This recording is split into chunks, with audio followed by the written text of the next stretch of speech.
एक बार पंचवटी के ऊपर भगवान श्री राम और राम जी के बगल में बैठी हैं सियाजू जानकी जी।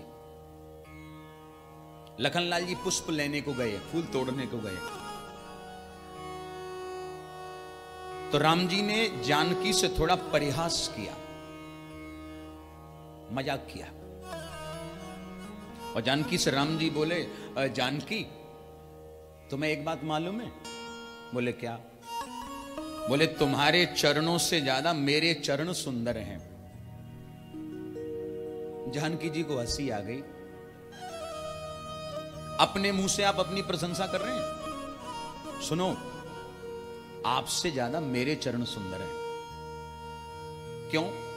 बोले आप तो नीलाम भुजश्याम मलको मलांगम, सांवले हैं आप, और मैं इतनी सुंदर सी गोरी सी, देखो मेरे चरण, आपके सांवले सांवले चरण और मेरे गोरे गोरे चरण मेरे सुंदर हैं।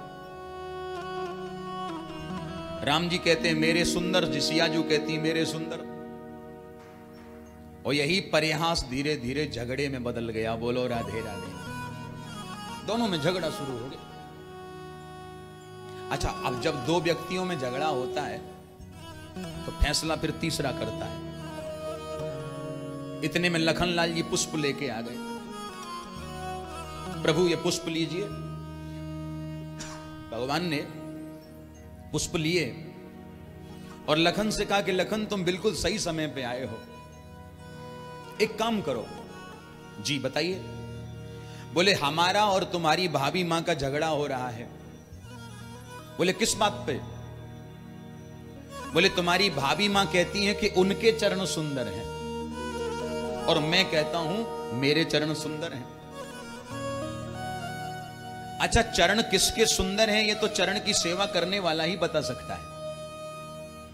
और लगन तुम हमारे चरणों की सेवा करते हो, तुमसे ज्यादा हमारे चरणों के बारे में कौन जान सकता है? बताओ चरण किसके सुंदर हैं, तुम फैसला करो। लखन जी दूर जाके खड़े हो गए और दूर से हाथ जोड़ के बोले, सुनो भैया, मुझे इस झगड़े में मत घसीटो, मुझे दूर ही रहने दो। ये तो आपका आपसी मामला है, मुझे क्यों घसीटते हो? नारायण, राम जी ने आज्ञा दी, नहीं नहीं, तुमको ही फैसला करना है। अब लखनलाल डरते डरते आए, क्योंकि फैसला करने वाला सदा बुरा होता है। किसके पक्ष में फैसला करें? पर लखनलाल जी साधारण नहीं है, बैरागी हैं साहब। लखनलाल जी आए और लखनलाल जी ने आकर के पहले दोनों चरणों को देखा और धीरे से बोले, प्रभु बताऊं? बोले बताओ। बोले भाभी मां के चरणों से आपके चरण, पर ये नहीं कहा कि सुंदर हैं, भाभी मां के चरणों से आपके चरण। राम जी को लगा कि ये कहने वाला है कि सुंदर हैं। राम जी प्रसन्न हो गए। सियाजू देखा, मैं तो पहले ही कह रहा था कि मेरे चरण सुंदर हैं, तू मानती नहीं है। लखनलाल जी धीरे बोले, भैया ज्यादा प्रसन्न होने की जरूरत नहीं है, अभी मैंने फैसला नहीं किया है। क्या कहना चाहते हो? बोले आपके चरणों से भाभी मां के चरण, फिर भी नहीं कहा कि सुंदर हैं। अब भाभी जी प्रसन्न हो गई। सियाजू बोली, लखन मैंने पहले ही तुम्हारे भैया को बोला, पर ये मानते ही नहीं, चरण तो मेरे ही सुंदर हैं। लखनलाल जी बोले, भाभी मां आप भी ज्यादा प्रसन्न मत होना, अभी मैंने फैसला नहीं किया है। राम जी ने कहा, फिर आप कहना क्या चाहते हो लखन? अब लखन फैसला कर रहे हैं। लखन के आंखों में प्रेम के आंसू आ गए और लखनलाल बोले कि प्रभु भाभी मां का आचरण बहुत सुंदर है, तो भाभी मां के सुंदर आचरण से आपके चरण सुंदर लगते हैं और आपका आचरण सुंदर है जिससे भाभी मां के चरण सुंदर लगते हैं। सुंदरता तो साहब आचरण से है, शरीर से नहीं है। यहां पर सुंदर मंगलाचरण लिखा गया है। ओम नमो भगवते वासुदेवा।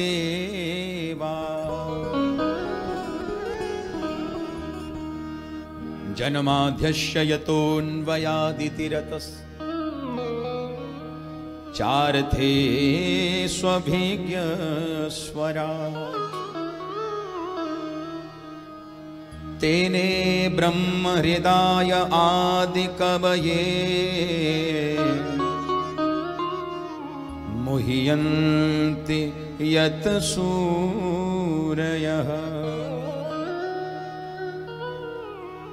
तेजो वारिमृदां यथा विनिमयो यत्र त्रिसर्गो मृषा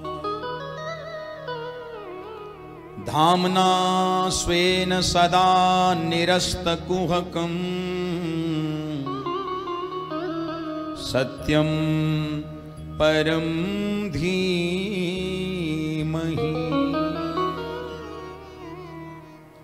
जो परमात्मा इस जगत को बनाते हैं, इस जगत का पालन करते हैं और जगत को जो अपने अंदर समाहित संहार के रूप में कर लेते हैं, ऐसे वो परमात्मा सत्य हैं। इसलिए हम सत्यम परम धीमहि, सत्य का हम ध्यान करते हैं। बोलो राधे राधे।